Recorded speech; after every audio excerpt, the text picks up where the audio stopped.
Brad, coming back at you with the results of the potato harvest. Got almost a 5-gallon bucket just on what was left of the reds. This was clear full.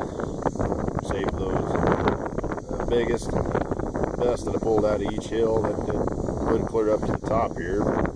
I stuck those back in the ground, replanted them for next year, and hopefully they'll turn out at least as good as these did.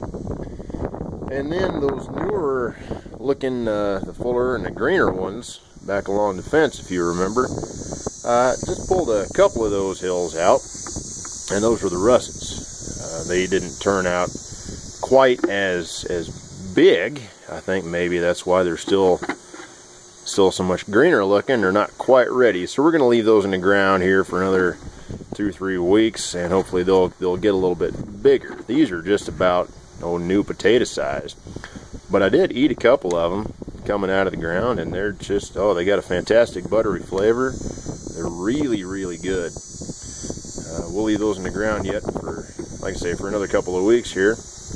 But the neat thing is this is just 2 hills here. That's about a 2.5 gallon, 3-gallon bucket here, whereas this 5-gallon bucket, and that's about 6 hills worth of potatoes. I say minus the biggest ones. So it looks to me like these russets here are just infinitely more productive.